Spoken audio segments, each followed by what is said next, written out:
Hello everybody and welcome to this SimBrief tutorial. Today we're going to be focusing on how to use SimBrief for infinite flight. If you aren't familiar with SimBrief yet, here's a quick rundown.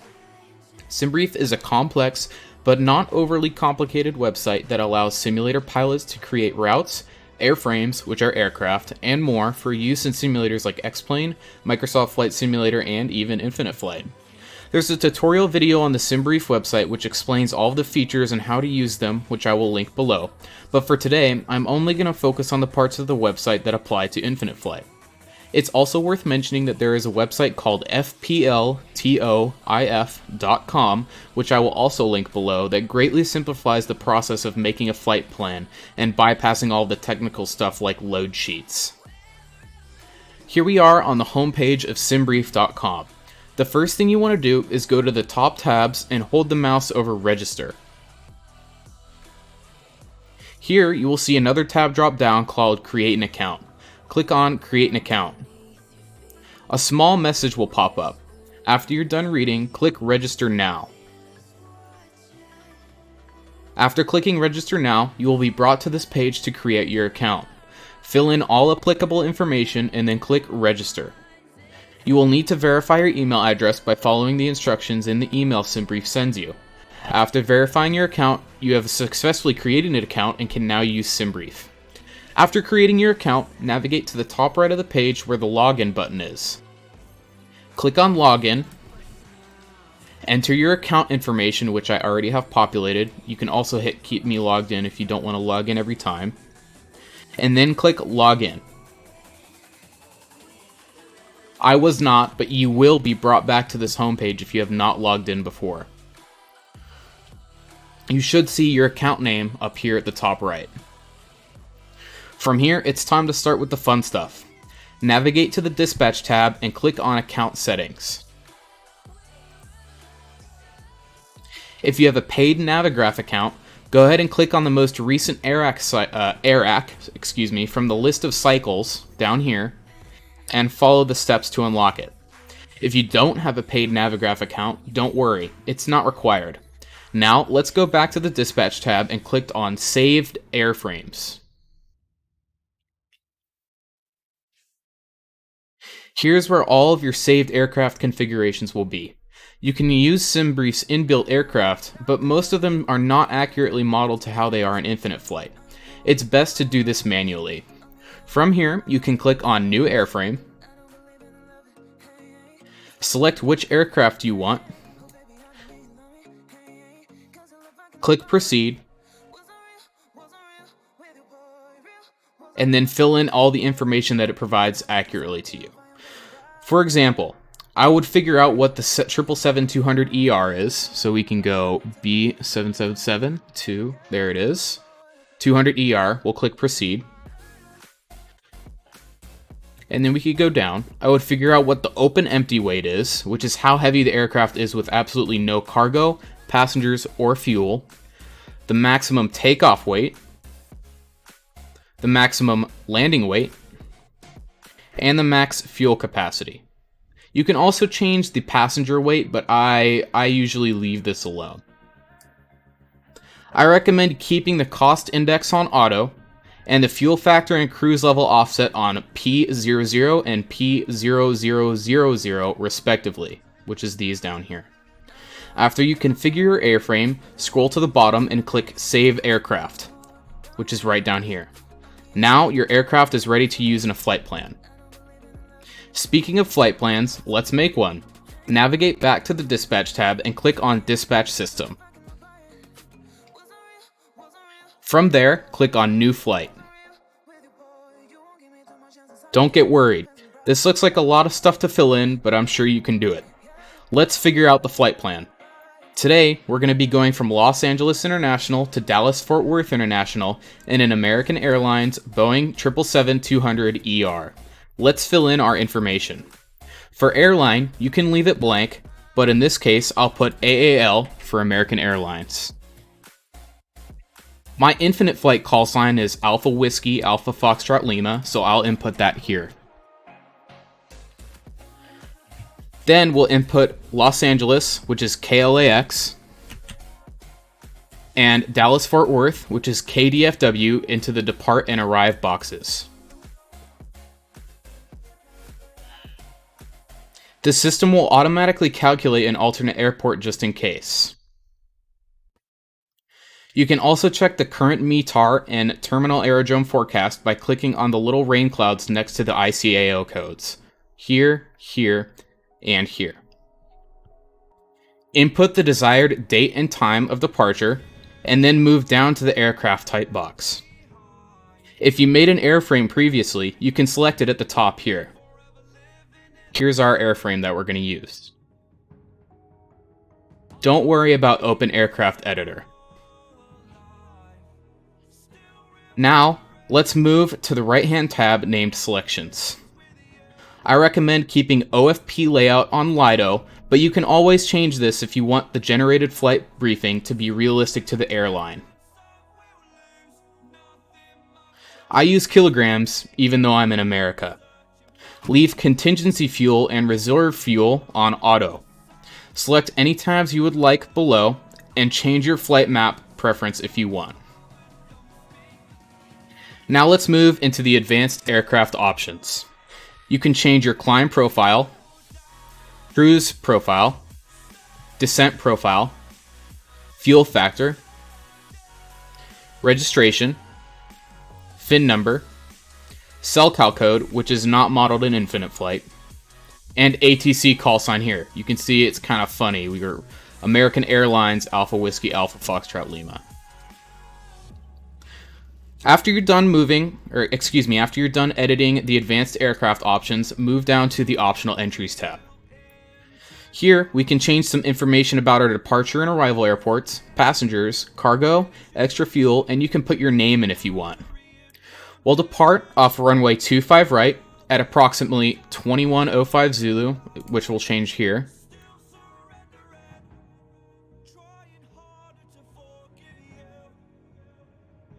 And it will take us approximately 2 hours and 50 minutes to arrive at Dallas on runway 35 left. You can change how long you think you're going to be taxiing out of the departure airport and how long you're going to be taxiing into the arrival airport here. Input any extra fuel you would like here. Leave the altitude on auto unless you do not want the system to generate it for you. I recommend leaving the passengers on auto, but you can change this here. Change the cargo to auto, or input the desired cargo you would like here. Keep in mind that this is in thousands of kilograms or pounds. Leave the zero fuel weight on auto, and you can input your captain's name and pilot ID here. Below, this will be dispatcher remarks. You can add whatever you want here. It really does not matter. Now, let's move down to the AirX cycle.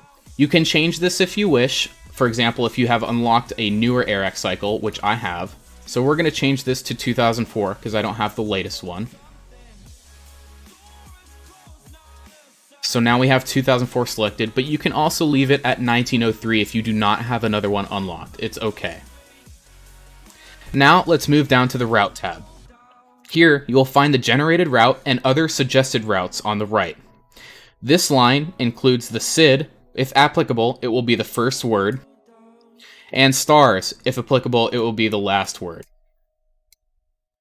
If you change your runways, it will also ask you if you want to change your SIDs. So for example, let's say we want to depart off of 25 left. It'll ask me if I want to change my SIDs, and then I would say yes. We're not going to change our runway though, so I'm going to hit no, and then I'm going to go back to 25 right. You can also use the Route Finder tab down here to generate a custom route. I recommend leaving historical weather, alternate airports, and ETOPS scenario tabs below alone. Below these, you will see a world map with your route displayed. You can see all of your waypoints here. Leave the debug parameters alone, and voila, you have just made your flight plan. To generate your flight plan and get all of the flight information, you can scroll back up to the top of the page or click the Go to Top button and click the Generate OFP button under Dispatch Options. Click Yes and wait for the flight plan to generate.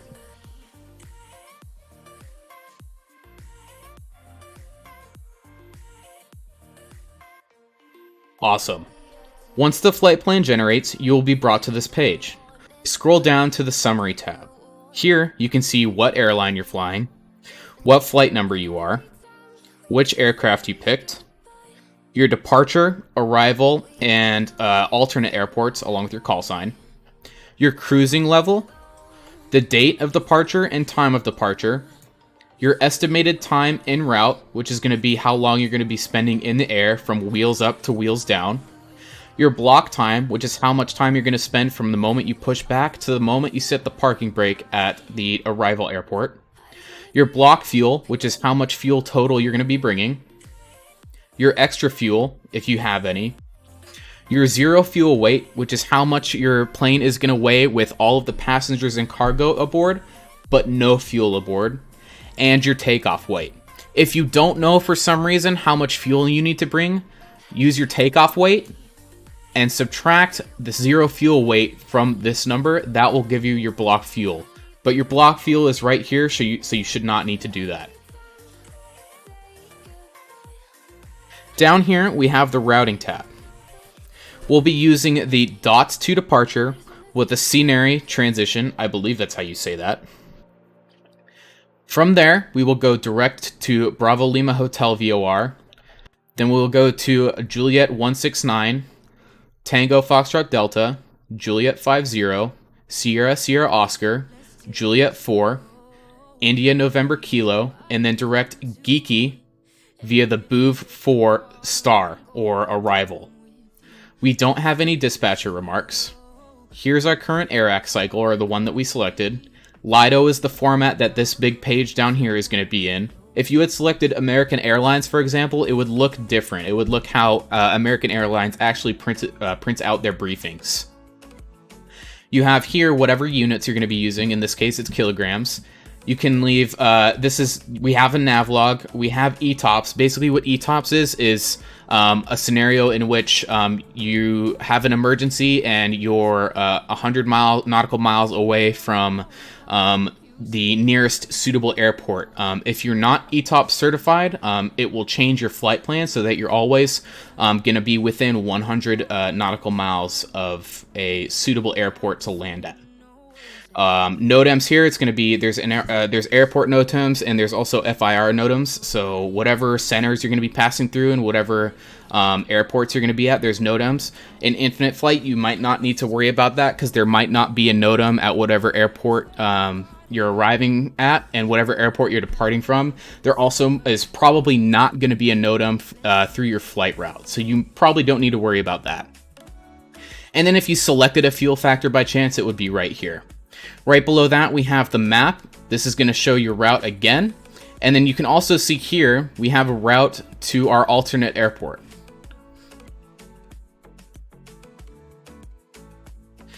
All right, then we get to the beast of a document down here, which is all of our paperwork. It looks really scary, but don't worry.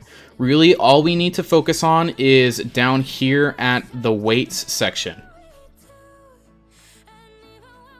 Here, you will see your passengers right here. Keep in mind that this is your number of passengers, not how much they weigh. Okay, they are not going to be weighing 422,000 kilograms. You'll also see how much extra cargo it decided to give you. And I say extra cargo because I say extra cargo because this number in thousands of kilograms is how much cargo you're going to bring on top of the cargo your passengers bring. So SimBrief assumes that all of your passengers will have about 50 pounds or 22 kilograms of luggage. So in this case, 22 times 422 would be 9,284. So in my cargo tab, I would put down 9,284 plus whatever this number is. And remember, this is in thousands of kilograms or pounds. You would then add that extra cargo number to the number that you calculated for the total cargo weight. You can also see your zero fuel weight right here, how much fuel you're going to be bringing, so your block fuel and your takeoff weight. You don't need to worry about the rest of the document if you don't want to. This is just a bunch of NOTAMs, or notice to airmen, a bunch of procedures for the SIDS and stars, and it's a bunch of stuff. You don't need to worry about that, though, necessarily for infinite flight. After that, you're pretty much done. It's simply inputting all of the information I showed you into infinite flight, and then you are off to the races. Alright, thank you guys so much for watching.